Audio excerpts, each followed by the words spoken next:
أعوذ بالله من الشيطان الرجيم بسم الله الرحمن الرحيم الحمد لله رب العالمين والصلاة والسلام على أشرف الأنبياء والمرسلين وعلى آله وصحبه أجمعين اللهم افتح علينا حكمتك وانشر علينا من خزائن رحمتك يا أرحم الراحمين يا فتاح يا عليم افتح قلوبنا فتوح العارفين ورزقنا فهم النبيين وإلهام الملائكة المقربين اللهم نوّر بكتابك أبصارنا واشرح به صدورنا واستعمل به أبداننا وأطلق به ألسنتنا وقوي به أجناننا وأسرع به أفهامنا وقوي به عزامنا بحولك وقوتك فإنه لا حول ولا قوة إلا بك يا أرحم الراحمين رب اشرح لي صدري ويسر لي أمري واحلل عقدة من لساني يفقهوا قولي أما بعد. Jadi kita mulakan sekali lagi dengan mengucapkan kesyukuran kepada Allah Subhanahu Wa Taala agar Allah akan terus membantu kita dan menambahkan keazaman dan kekuatan kita untuk kita terus berusaha untuk memahami dan menguasai isi kandungan Al-Quran dengan memahami ayat-ayat Al-Quran iaitu kalam Allah yang Allah sampaikan kepada kita untuk kita jadikan panduan di dalam kehidupan kita, dan juga kita juga bertanggungjawab untuk menyampaikannya, menyebarkannya kepada seluruh ahli masyarakat kita agar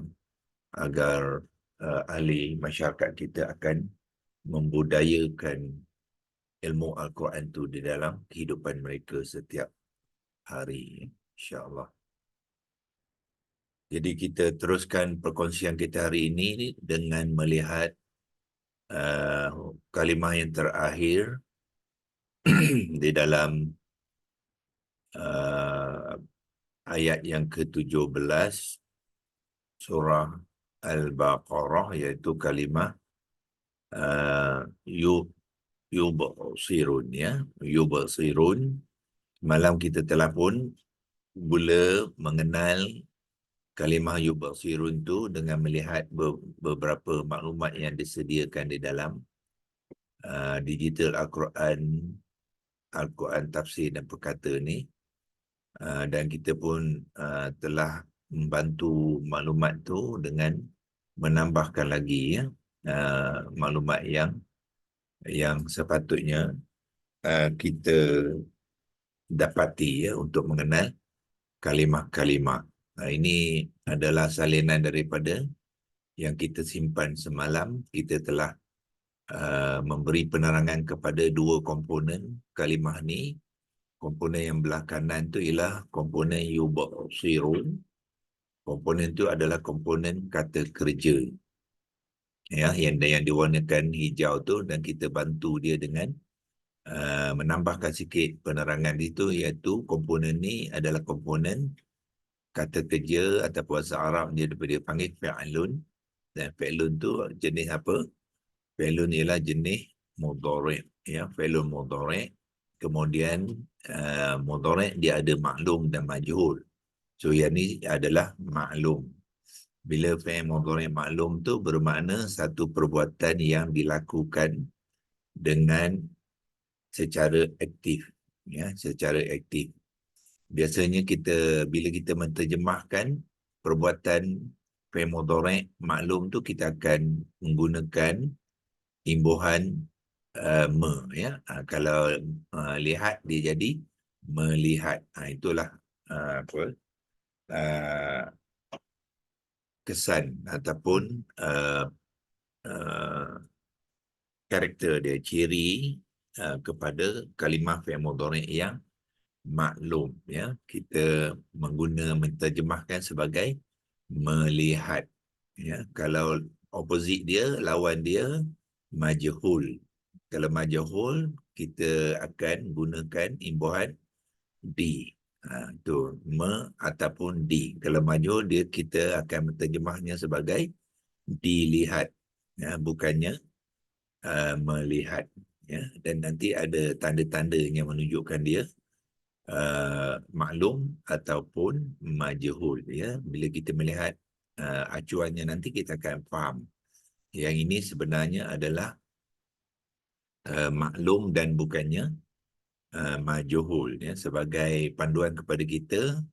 Beza di antara majhul dengan maklum adalah akan ditandakan oleh baris huruf short, ya, baris huruf short.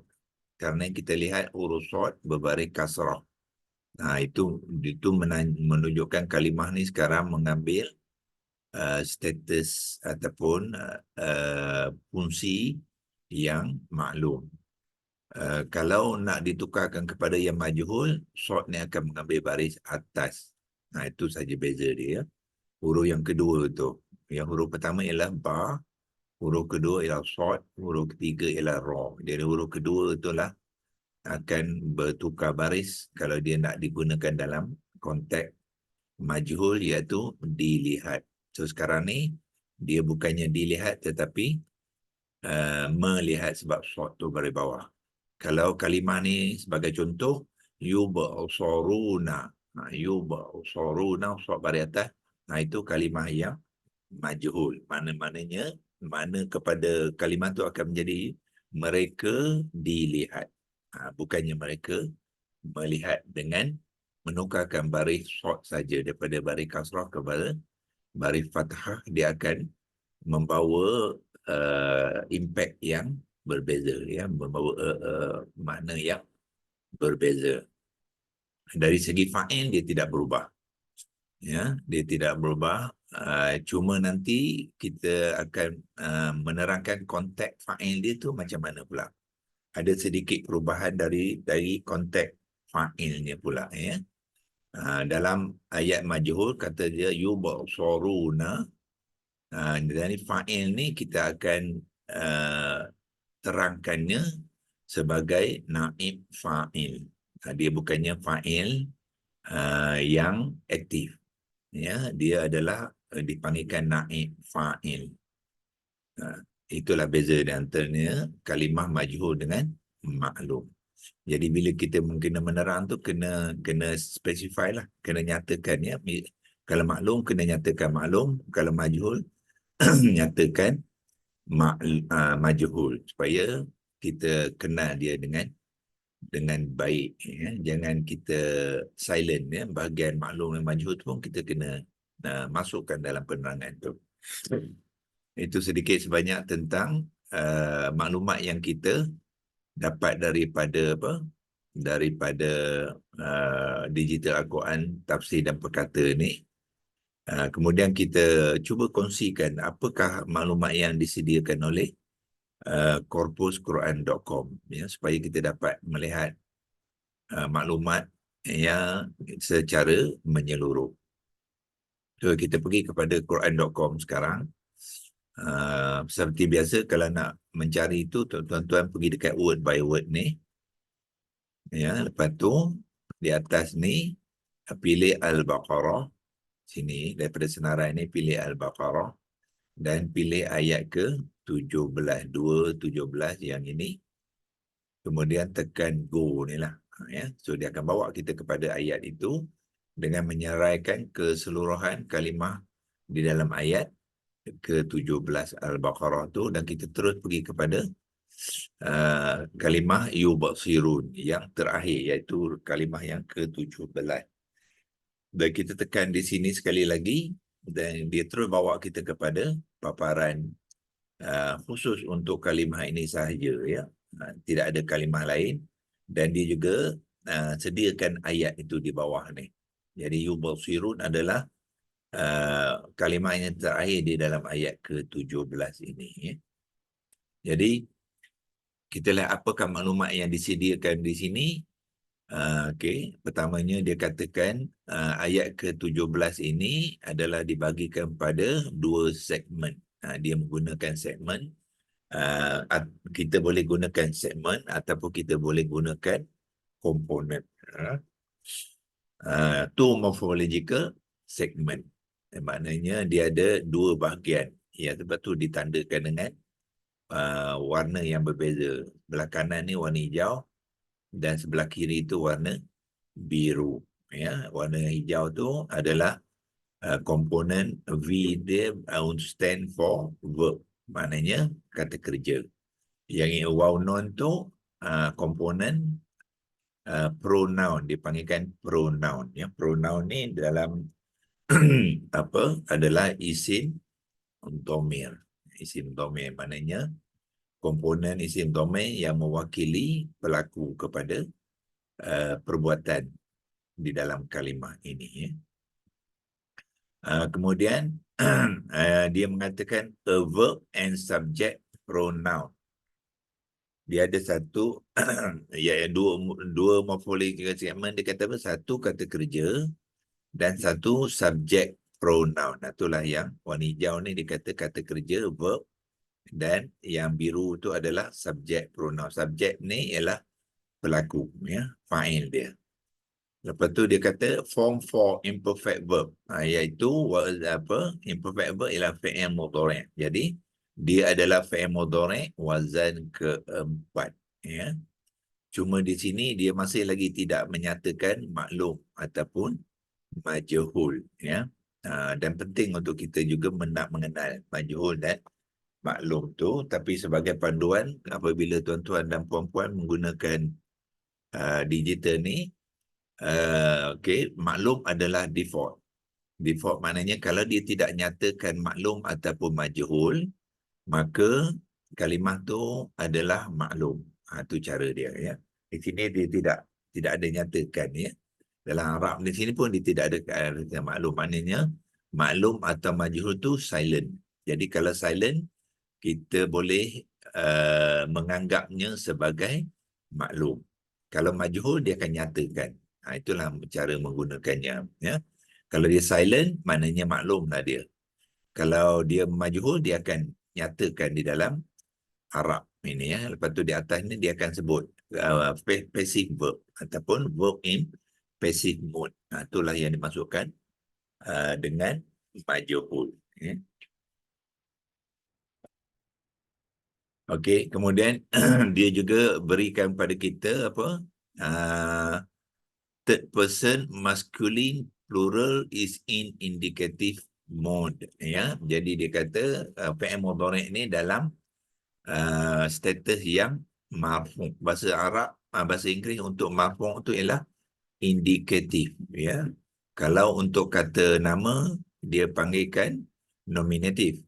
Ya, tapi kalau untuk fi'il mudhari' dia disebut indikatif mode marfu'. Ada beza dia, ya. Walaupun dua-dua tu bunyi dia ataupun nama i'rab dia marfu', tapi dia berbeza konteks. Ya, kalau kata nama marfu' bermakna nominative noun. Kalau fi'il mudhari' marfu' bermakna indicative verb. Itulah beza dia. Kemudian juga diberikan kepada kita 3 huruf akar, ya, triliteral root. Ya, triliteral root tu bermakna 3 huruf akar. Ya, 3 huruf akar, mana dia kita ambil di sini kotaknya, ya. Ambil warna merah, ya, try. Yang apakah 3 huruf akar dia? Ba, short dengan raw. Itulah 3 huruf akar.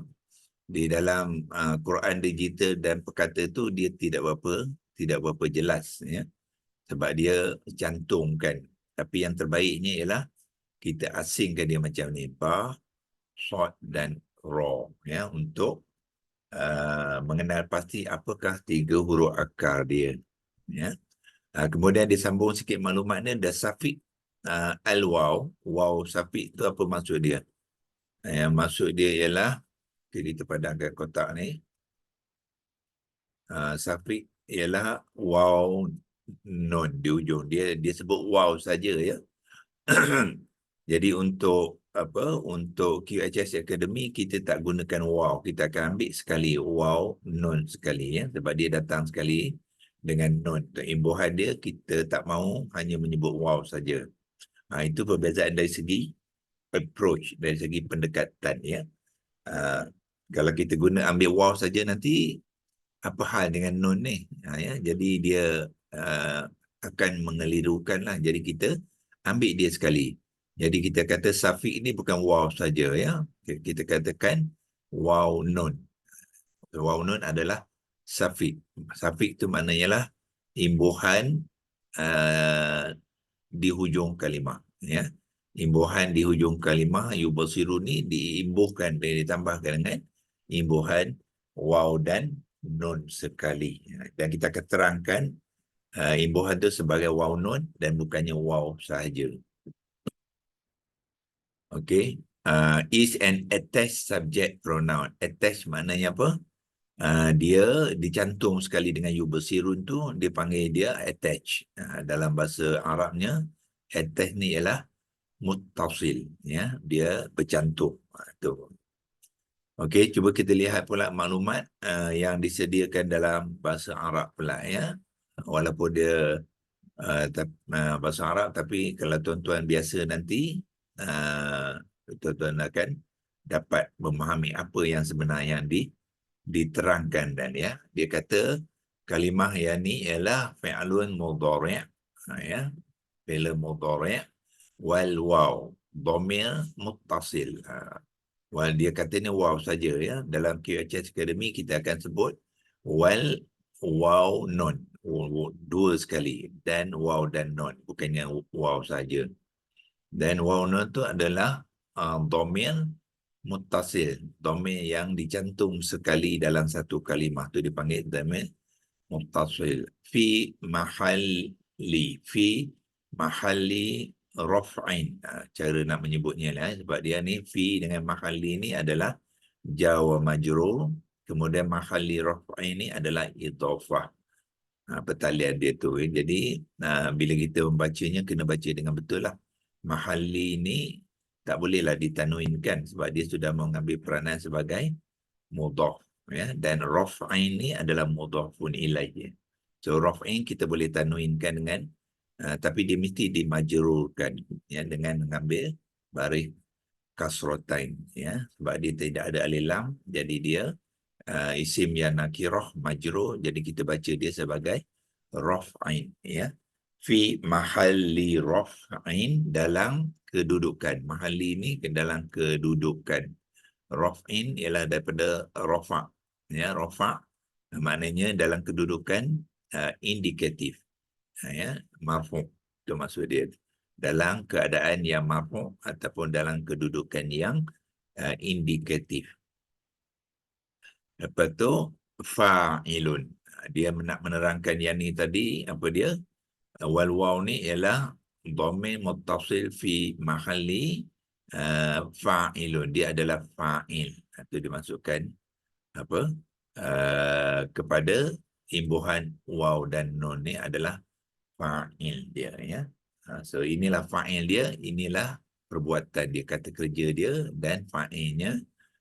Dari aspek masa kita tahu apabila apa dia, dan dia fi'il mudhari' itu dia mengambil apa status yang indikatif, bermakna perbuatan itu sedang berlaku dan berterusan berlaku. Itulah dari aspek masa dia ya. So dia ada kata kerja dia, lepas tu ada fa'il dia ya, fa'il dia yang ini, dan konteks masanya ialah indikatif, iaitu perbuatan yang sedang berlaku dan berterusan berlaku. Okey. Kemudian bahasa Inggeris dia diterangkan sebagai third person masculine form 4 verb. Ya, di sini dia tak sebut dan wazan. Jadi dengan yang ni kita boleh bantu lagi memenuhi maklumat tu. Dia adalah fi'il mudhari' maklum wazan keempat ya. So third person ialah orang yang ketiga yang membawa erti mereka ya, sebab dia plural. Dia third person masculine plural ya, jadi itu membawa erti mereka ya. Kemudian imperfect verb ni maknanya ialah fi'il mudhari' ya. Sepatutnya dia masukkan sekali mood dia, iaitu indikatif ya. Dan yang biru tu ialah subject pronoun. Subject pronoun pun perlu ya, dinyatakan di sini subject pronoun yang nominatif, ya, marfu'. So marfu', fi'il mudhari' marfu' ialah indikatif, fa'il yang marfu' ialah fa'il yang nominatif. Itulah bezanya di antara i'rab, ya. Komponen kata kerja dan komponen pelaku dia. So daripada maklumat, Waktu ya, yang raf'i ini maksudnya apa? Marfu' lah, maksudnya perkataan lain lah. Marfu' tu ia juga, dan raf'i pun ia juga maksudnya baris depan lah. ya, dia baris depan, betul. Dia daripada marfu' sebab dia dalam bentuk idhafah ni, dia tak bolehlah sebut marfu', so dia nyatakan dalam mahalli raf'in. Tu dia punya apalah, bahasa dia lah, Bahasa tu. bahasa dia tu, sebab dia dah menggunakan format idhafah. Kalau dia tak gunakan format idhafah, dia menggunakan format penerangan, sama ada dalam bentuk sifat ataupun khabar, dia akan gunakan marfu', ya. So ayat ni ialah ayat idhafah dalam kedudukan rafa', tu makna dia. Ya, okey. Rafa' tu maknanya indikatif lah, ya, sama dengan marfu'. Okey, ya. Itu penerangan, ya. Saya rasa dengan penerangan ni kita sudah mengenal dia lah, ya. Mengenal dia. Sekarang kita pergi kepada pembentukan kalimah terus, ya. Pembentukan kalimah terus. Kita pergi ke leksi logos macam biasa. Kita akan gunakan leksi logos Arabik dan kita tuliskan kalimah tu. Dalam menerangkan ni kita buat sekali dengan la, ya, sebab dia tidak boleh artikan dalam konteks ayat tu. Dia perlu dibahaskan sekali dengan la, ya, yang menafikan yubasirun tu. Liya bari hadapan, ba yang sukun, sod bari bawah. Perhatikan sod bari bawah, jangan sod bari atas. Sebab kalau sod bari atas, dia dah jadi majhul, ya. Okay, kita besarkan sikit. Okay. Ni tolak ke atas sikit. La yuba'ra bari depan.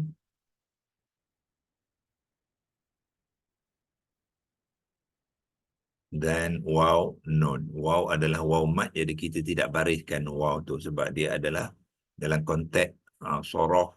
Walaupun dia soroh, tetapi dia juga terlibat dengan hukum tajwid dia. Waw tu berperanan sebagai waw mad. Jadi waw tidak dibariskan, cuma nun saja yang kita baris dengan baris na, ya. Jadi kita sekarang ni kita terus buat kepada pembentukan kalimah, ya, pembentukan kalimah. Jadi kita gunakan fa, mim, ba, nun, ta, waw, qaf, kaf, nun. Sebab dia dua tu kita sebut dia pembentukan rangkaian, ya. Rangkaian kita tak dengar di sini, kita pergi ke leksi logos Jawi, ya. Buka satu lagi leksi logos, kemudian tukar dia kepada bahasa tu, kepada ambil yang Jawi untuk menaik rangkaian, ya. Okey, rangkaian ialah ra, nga lah, nga, kaf, alif, ya, nun. Rangkaian sebab dia dua kalimah tu. Kita panggil dia rangkaian. Lepas tu pergi kebalik Arab tadi, kopi je kat situ. Rangkaian kalimah kaf, lam, mim, ha, itu Melayu dia. Kalau Arab ni asalnya kalimah tu ujung dia ta marbutah, ya. Kalau nak lebih tepat, rangkaian dua kalimah dia akan jadi apa kalau Arab dia? Kalimata ni, ya. Kalimata ni dua kalimah. Kalau idhafah dia akan jadi kalimataini pula. Okey, so kita ambil yang kita nak buat pembentukan yang ni lah. La yubasirun, kita masukkan belah depan. Ya. Harapkan kita cukup masa untuk menghabiskan ya pembentukan kalimah. So pembentukan kalimah mesti bermula dengan 3 huruf akar ya. 3 huruf akar iaitu kita dah lihat tadi ya, ba, sod dan ro. Ba, sod dan ro kita arrowkan panah-panah menunjukkan lepas 3 huruf akar tu, dan kita bentukkan apa kata dasar. So, apa kata dasar biasanya kita akan buat? Kita akan gabungkan 3 huruf akar ni, kemudian bariskan. Gabungkan dia dan bariskan. Huruf yang pertama tetap baris atas. Huruf yang ketiga tetap baris atas. Itu kata dasar. Cuma huruf yang kedua, sod tu, apakah baris dia? Adakah baris atas ataupun baris bawah ataupun baris hadapan ya? Macam mana kita nak mengenal tu ya? Satunya ialah kita boleh lihat, pergi ke korpus tadi ya, saya bawa balik ke korpus. Tuan-tuan boleh pergi ke, nak melihat tu, cari bentuk fi'il madhi wazan 1 ya, sebab kata dasar tu ejaan dia sama dengan fi'il madhi wazan 1. Tekan Quran Dictionary ni, tuan-tuan akan lihat di atas sekali dalam kumpulan kalimah yang dibentuk daripada ba, sod dan ro ni, yang atas sekali ini ialah fi'il madhi wazan 1, iaitu dia kata sini basurat. Apa makna dia? Maknanya default dia ialah muzakkar. Sekarang ni basurat ni dalam muannas sebab ada ta yang sukun ya di ujung tu. Ta ni dia panggilkan ta taknis ya, ta yang menunjukkan pelaku kepada kalimah ni adalah muannas. Dia letakkan ta tu. So bermakna asalnya ialah tanpa ta lah. Muzakkar dia ialah basura. Jadi inilah yang menjadikan fi'il madhi wazan 1 muzakkar. Dan fi'il madhi wazan 1 muzakkar tu kita boleh gunakan dalam ejaan yang sama untuk kata dasar ya. Jadi kita maknanya sod tu berbaris hadapan ya, berbaris hadapan. Jadi balik ke lesi logo tadi, kita letakkan sod ni baris hadapan, dhammah. Itulah kata dasar dia ya. Okey. Kemudian Doktor, kalau dalam Wiki Dictionary tu boleh dapat tak sod dengan baris depan tu kalau kita tengok Wiki Dictionary tu? bagus soalan tu ya. Kalau kita pergi ke Wiktionary nama dia, Wiki. Arabik, dia akan beri kita kata dasar ni ada 2 bentuk. Satu basura, satu lagi basira. Sod baris bawah pun ada juga. Saya buka ke Wiktionary sekarang. Sebab tadi saya dah check dia. Nah ini basara. Kita lihat sini. Yang ni verb dia ada 2 etimologi. Maknanya etimologi apanya? Qiraat lah. Cara orang Arab membacanya ada 2 cara. Satu, ada yang membaca secara sod baris hadapan. Ya, kita besarkan sikit. Ya, jadi ada yang membaca basura, bermakna dia to see, untuk melihat lah. Melihat. Ya. Ada juga yang membaca cara basira, sod baris bawah. Maknanya sama. Itu ini dipanggil apalah ya, cara membaca, cara menyebut qiraat. Ada yang menyebut basura dan ada menyebut basira ya.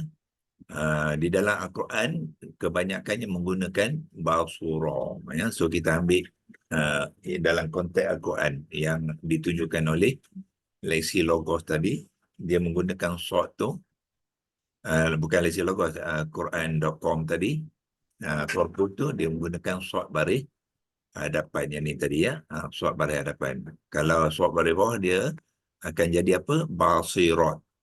Ya. Jadi Quran tidak menggunakan sod baris bawah. Jadi sod baris bawah tu adalah qiraat. Qiraat yang kedua ya. Orang Arab pun ada kumpulan-kumpulan yang membacanya sebagai basira. Kalau kita nak tengok basura ni datang daripada ayat mana, tuan-tuan scroll je kat bawah ni. Tu dia ya, ayat 96 surah ke-20. Surah ke-20 ialah surah apa ya? Kalau nak tengok surah dia, tuan-tuan tekan sini je. Surah di bawah ni Taha. Surah Taha ya. Surah Taha dia menggunakan sod baris hadapan, iaitu basurat, basur tu sod baris depan. Kemudian okey, itu basur tu ya, ni dalam bentuk fi'il madhi. Ta tu ialah ta mutakallim. Cuba kita tengok contoh yang kedua pula.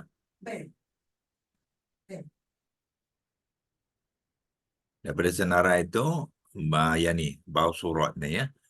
Basurat yang ketiga ialah surah 28. Ayat 11 surah 28 inilah surah, kita tekan sini, kita akan tengok ayat surah apa? Al-Qasas. Surah Al-Qasas, dia menggunakan basurat. Jadi sod baris hadapan. Ya. Sebab kita nak mengenal kalimah Quran ni dalam konteks penggunaan di dalam ayat Quran, kita ambil sod baris hadapan lah. Ya. Walau macam mana pun, kalau untuk pembincangan yang lebih luas, boleh kita masukkan basira juga sebagai kata dasarnya, tidak salah. Sebab itu cara orang Arab, mana dia sama pun. Ya. So untuk yubasiru ni kita gunakan basura. Bila kita membincangkan nanti dalam konteks rumah kalimah, kita akan tahu ada perbezaan dia. Kalau basura ni bermakna dia dalam rumah kalimah yang ke-6. Ya. Kalau basira dia ada rumah yang ke-4. Itu saja bezanya ya. Okey. So kita ambil basura, lepas tu untuk membentuk yubasirun, tadi kita dah tahu dia adalah fi'il mudhari' ma'lum wazan keempat. So maknanya dia mesti mengambil acuan fi'il mudhari' maklum wazan keempat ya. Kalau kita dah buka template, ni template, lihat fi'il mudhari' maklum wazan keempat. Wazan keempat yang ini, ni dia acuan dia ialah yuf'ilu. Kalau kita besarkan sikit, wazan keempat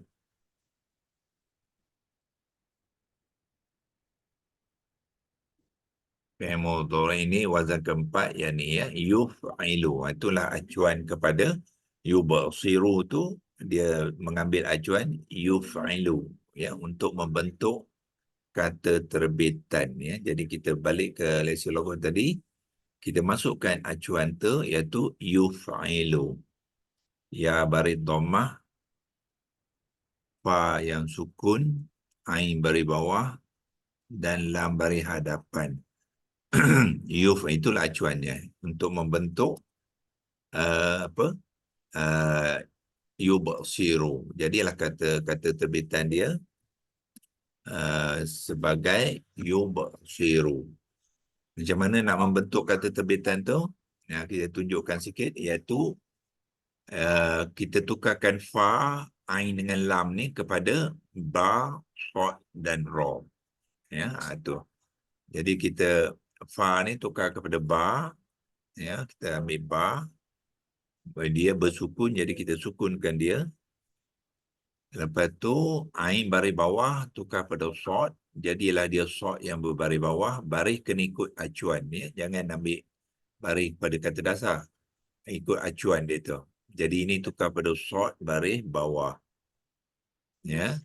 Lepas tu lam tukar pada ra. Lam baris depan, jadi ra ni akan menjadi baris depan lah. Jadi ini tukar pada lam dengan baris hadapan.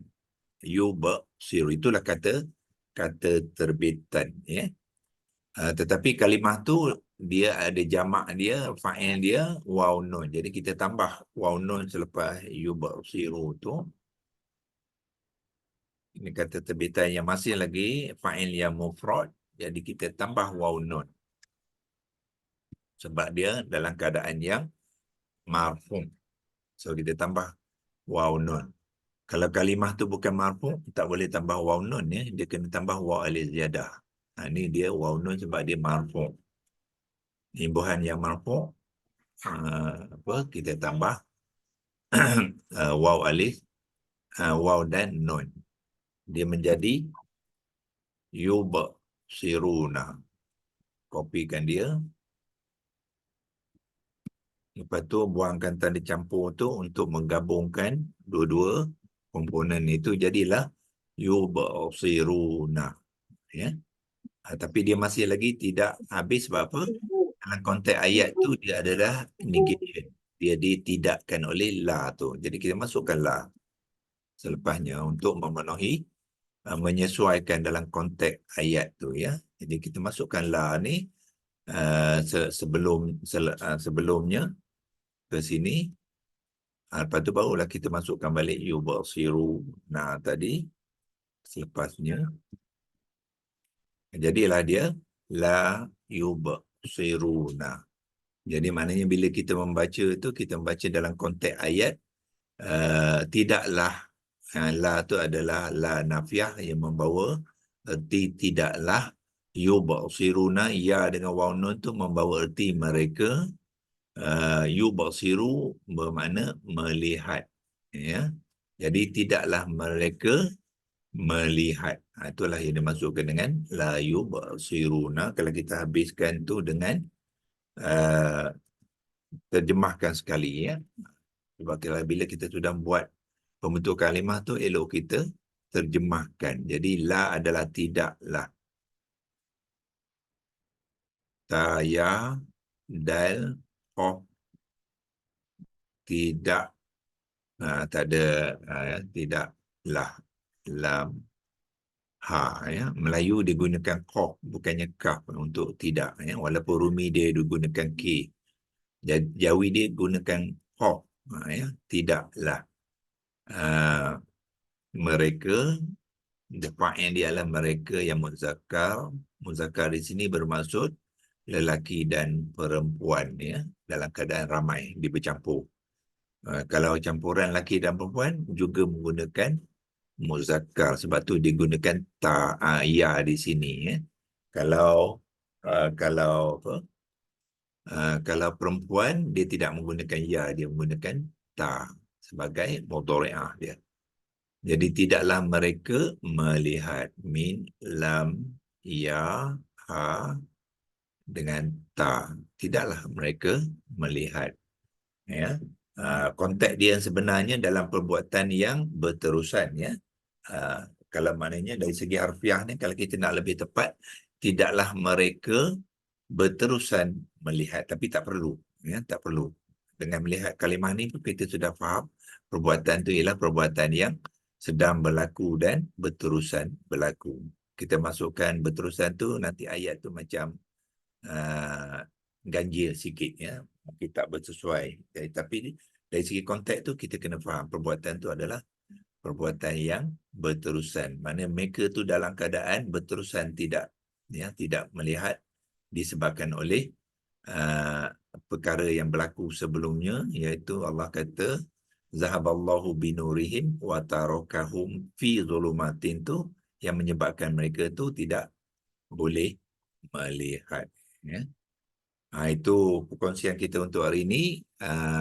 Maknanya kita telah pun mengakhiri pengenalan kita kepada kalimah ya. Yang terakhir tu keseluruhan ayat tu, yang ni kita boleh simpan dia dalam print screen kalau kita nak guna sebagai rujukan. Lain kali kita balik kepada ayat itu di dalam Quran Tafsir dan Perkata ni. Kita telah selesai, maknanya kita sudah boleh dan mengenal setiap kalimah tu. Sepatutnya kita sudah boleh menterjemahkannya ya. Jangan hanya bergantung pada terjemahan, tak cukup. Sebab kalau kita gantung pada terjemahan, dia hanya beri makna saja ya. Kita boleh baca sini untuk terjemahan, ya, tetapi dia hanya memberi kita makna saja. Banyak aspek-aspek yang lain dia tidak terangkan kepada kita.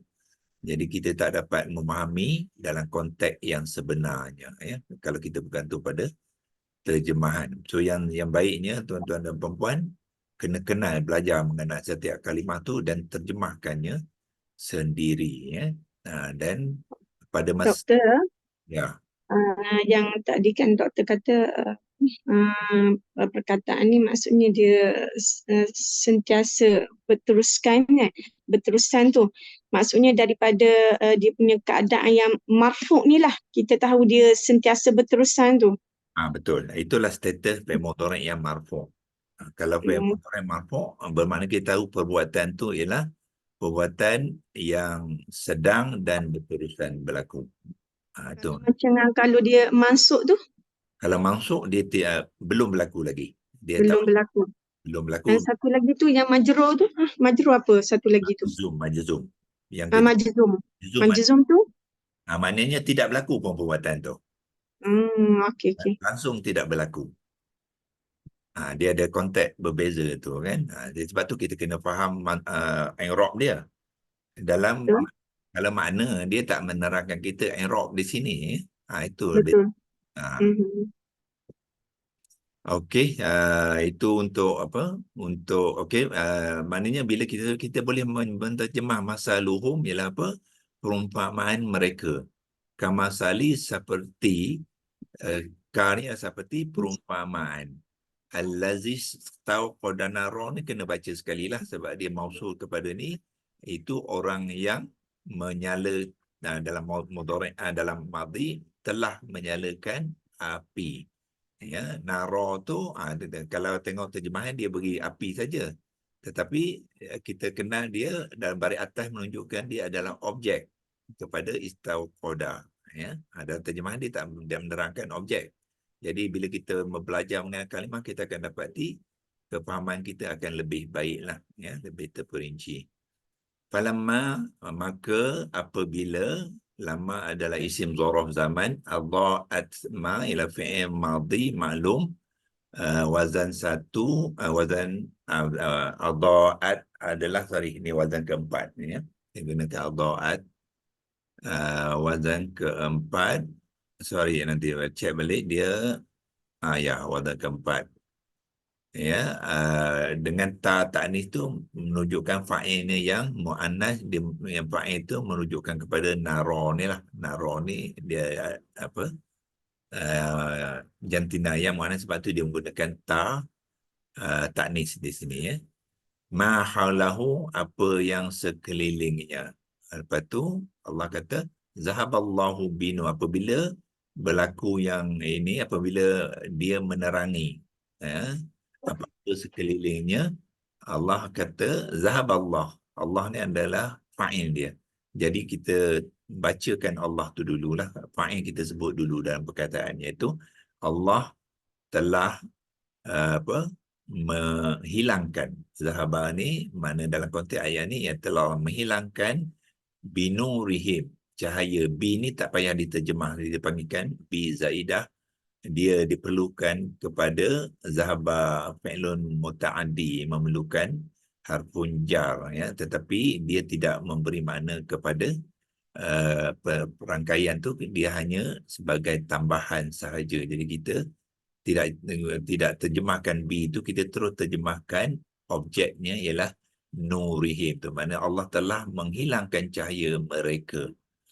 Wa tarakahum, wa ni wa atifah, ya, yang menambah satu lagi tambahan, iaitu apa dia? Tarakahum. Tadi Allah kata zahaballahu, satu perlakuan yang Allah lakukan. Lepas Allah buat satu benda lagi, iaitu tarakahum. Maknanya dia, Allah tu telah meninggalkan mereka. Yang meninggalkan mereka tu fi zulumatin, dalam kegelapan. Apabila berlakunya zahaballahu binurihim beserta dengan tarakahum ni fi zulumatin, ya, ini dipanggilkan maktub, ya, tambahan kepada zahaballahu binurihim ni, ya. Jadi apa yang berlaku? La yubsirun. Jadi mereka tu sentiasa berterusan dalam keadaan tidak dapat melihat.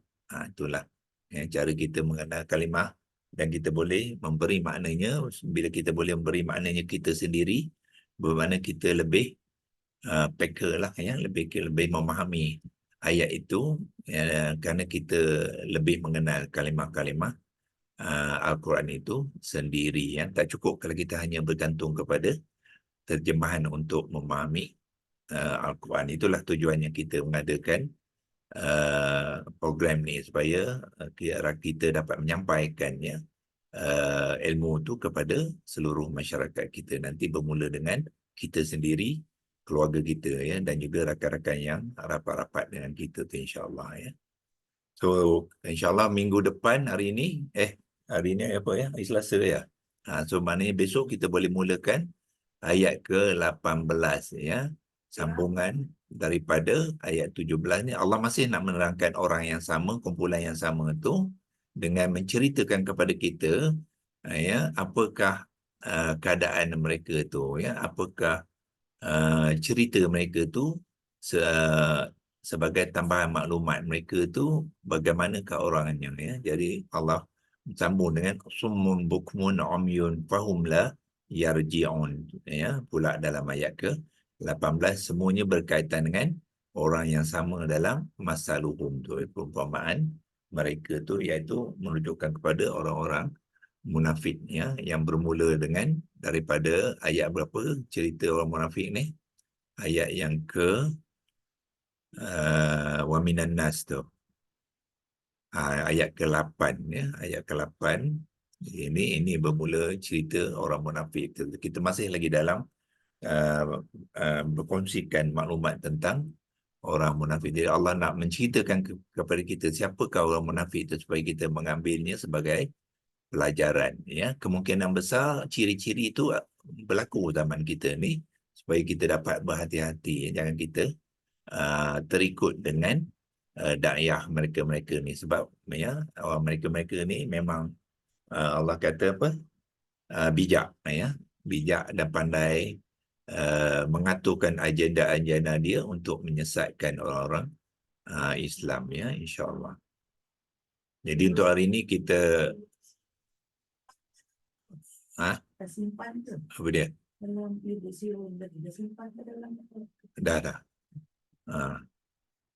Dalam screenshot dah simpan kalau kita nak guna nanti. Dan hari ini kita sampai di sini saja. A'udzubillahi minasyaitonir rajim. Bismillahirrahmanirrahim. Allahumma arhamna bil Qur'an waj'alhu lana imaman wa nuran wa hudan wa rahmah. Allahumma zakkirna minhu ma nasina wa 'allimna ma jahilna warzuqna tilawatahu ana al-laili wa atrafan nahar waj'alhu lana hujjatan ya rabbal alamin. Wa sallallahu ala sayyidina Muhammad wa ala alihi wa sahbihi wa baraka wa sallam. Walhamdulillahirabbil alamin. Inna wa minkum taqabbal. Ya Karim. Terima kasih Doktor.